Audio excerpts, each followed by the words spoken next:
People reveal the family secret they will take to their graves.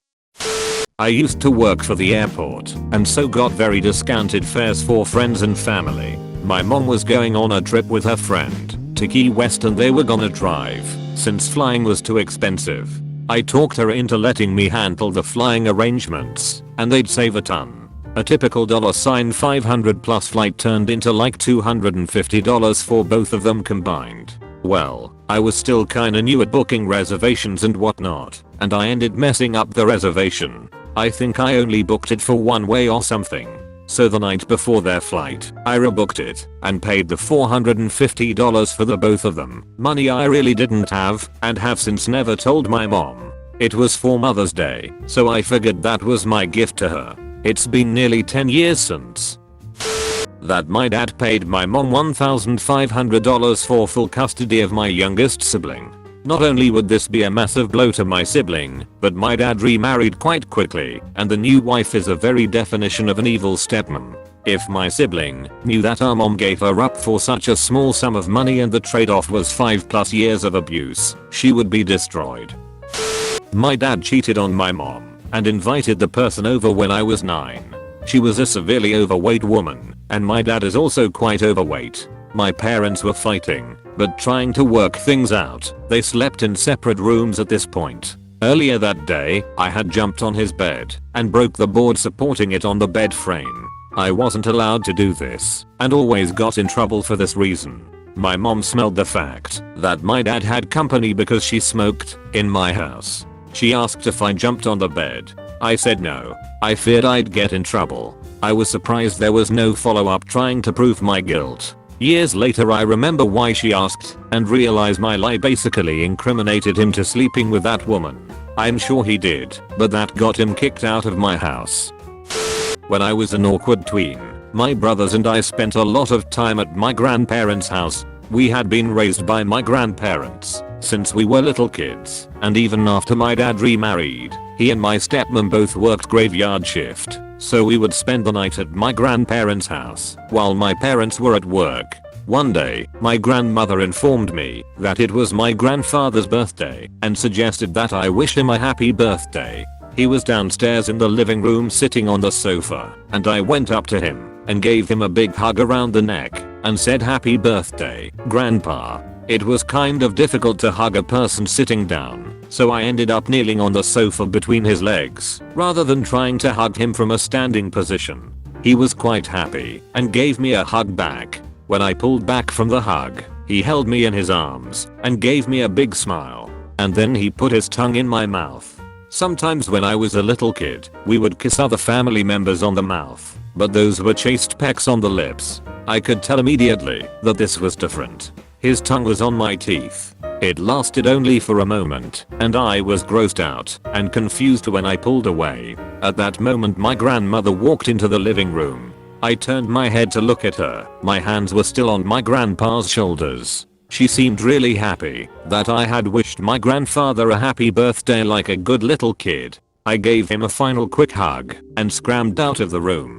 For the rest of my tween and teen years, I was always careful not to be alone in the same room with my grandfather. He passed away during my 20s, a good decade ahead of his time due to lifestyle-induced health issues, and my family chose me to speak at his funeral. I had really complicated feelings about it, because I did love him. My grandma and grandpa raised me, after all. Also, my grandfather was the rock of the family, and after he passed away, the three branches, my dad and our family, plus his siblings and their families, gradually grew apart, and nothing was ever the same between us again. We don't even spend Christmas all together anymore. I've never told anyone in my family about it, because I couldn't break my grandmother's heart. She survived her husband 10 years, and still talks to and about him every day and visits his grave multiple times a week. I was a very naive teenager with irregular periods, and my friend thought it would be absolutely hilarious to buy those cheap pregnancy tests at Walmart and see what happened. We laughed the whole time until one of them was positive. We couldn't remember which was which, so we got 2 more, and turns out it was mine. That was when it dawned on me that I had slept with someone. My school did not offer any kind of education in that subject, and my parents were useless in that regard. I panicked and swore my friend to secrecy. I basically put it out of my mind until my clothes didn't fit anymore. I was always close with my older cousin, and we were talking on the phone one night when she asked how school was going, and I just dumped all of it on her. She came up with the perfect plan. It was already April, and when I'd finally gotten the courage to go to Planned Parenthood, they'd told me I was due in August. So my cousin called my mom saying there was this amazing summer music program in her town that I just had to attend, and that I could stay with her the whole time. My mom thought it was great, and the day after school ended I got on a plane to San Francisco. I stayed with my cousin. She went to all of my appointments with me, and she helped me find a social worker and eventually my daughter's parents. When I arrived back home before my junior year of high school started, my mom asked me how my summer was without really caring, and then remarked that I must have lost a few pounds. My cousin died in 2012 in a car accident, and no one else knew apart from that one friend, the doctors I saw in Oakland, and the people involved in the adoption. I get a photo and a letter about the child once a year, and I send money for her college and a card for her birthday every year. When she turns 16, her parents are allowed to give her the cards if she wants them, but they are not permitted to pass any contact information along. I have no interest in meeting her or getting to know her personally. I know she's safe and comfortable, and that's all I want. I will die before I tell anyone about her, and if my friend were to spill the beans I would deny it. My retired father finally got a smartphone. I offered to show him how to use, such as making calls, texting family members, and so on. When I get to his place, he only had the phone about 7 hours. His phone was running extremely slow for a new phone. I open the running apps and all I see is a cascade of open windows with the headers of dirty adult videos. The man hadn't interacted with the internet before that 7 hours, but he figured out how to find dirty videos before making a phone call. I won't ever tell mom, because she's the type that thinks watching those types of videos is along to cheating. When I was around 11, I had a thing with kleptomania. I would go to friends' house, my parents' friends, and through their belongings. Usually it was jewelry. When I grew up, my parents wouldn't buy me any jewelry because I used to lose a lot of things. So me being this kid who I was, I started to steal. Literally, I couldn't help myself. I always took something insignificant, like one pair of earrings, maybe a necklace, something that is laying on the bottom, or something I've never seen that person wear. It ended once I stole from my mom's friend some stuff, and on the same time this friend's boyfriend robbed her. I went to the police with my mom and testified, but kept my kleptomania to myself. When I came back home, I threw everything I've ever stolen away and never stole anything again in my life. I'll take this secret to the grave. My father burned down my childhood home for the insurance money. He took me along as his alibi, so I could verify he wasn't anywhere near it when it happened. I was 13 years old. I remember crying so hard knowing my clothes, books, photos, all of it would be destroyed. I wasn't allowed to save anything because he told me it would have been too suspicious. I found out years later he blamed it on me, telling the fire chief, plus friends and family, the fire had started because I must have been secretly smoking in my bedroom. I've never smoked a cigarette in my life. I actually made a new Reddit account because I will not tell another living soul other than me about this. When I was 7 or 8, I lived in a community where everyone knew each other and you can pretty much sleep without locking your doors. One night we had bunch of guests over and everyone was having fun conversing, so I asked my mom for some money to buy a candy. There was a convenience store right outside our building, literally 2 steps to the left from when you walk out the apartment. I go inside the store, buy my candy, and head out. As I was walking towards our apartment, a guy grabs my hand and tells me to not scream. I was so scared that I couldn't scream, even if I wanted to. I was 7 or 8. He takes me to few floors above to a secluded stairway where there are no cameras or people. He pulls down my pants and starts touching my penis. I was confused and scared to understand what his intentions were. He also had something against my neck and kept saying shh. That object could have been a knife. but I have no memory of it. About 5 minutes of him touching me. He goes down one flight of stairs to see if anyone is there. To my luck he sees an old woman and runs. IDK what it was about that lady, but till this day, I'm convinced that lady was an angel. Had she not been there, the guy would have murdered me. Till this day, no one knows, not even my parents, and I'll keep it that way till death.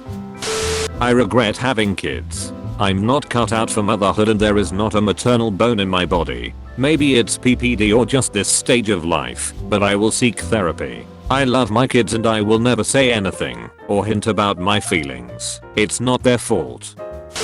I attempted to murder my mother. She was abusive, verbally but also physically. She'd hit you in places no one would see, or rip clumps of my hair out when dad was on the road for work. She probably has a personality disorder. She got in my face one night when I was coming home from my second job, and I had it. My mom went through whole periods where she wouldn't work. I was killing myself every summer working 50+ hours to pay family bills in my parents' names and also get my younger sister to all of her activities. I had it. I tried to put mom's head through a wall. She started screaming, "Oh, help, help," and I told her she could dish it out. She should also be able to take it. Shoved her on the ground and kicked her repeatedly in the abdomen and thigh while still trying to put her head through the wall with one hand. It's a plaster and lath situation. Old house in New England. I really fucked her up and it felt good to do so. She's destroyed so many people's lives and she never faces any consequences for it. No one in our family ever helped me or called the police when she would abuse me. The only one who ever helped was the dog. If the dog was awake, when my mom tried to start something, she'd get between us, growl at mom, until she backed down. I had always shown restraint and never hit her until this night. But my dad did call the cops on me when I crossed that line. The cops get there, split us up to interview. I explained my side and then just blurt out, "Where were you assholes when I was 8 and she was doing that to me?" The cop was taken aback. I think he could tell I was being honest, and it was a culmination of years of shit and pain. He goes and talks to his partner. "I think this isn't an assault. I think it's a mental illness thing." Then they basically intimidated my mom and dad into agreeing with them. They wouldn't let it go until they agreed it was a medical issue, not a criminal one. So they called an ambulance and I went to the hospital as part of a diversion program.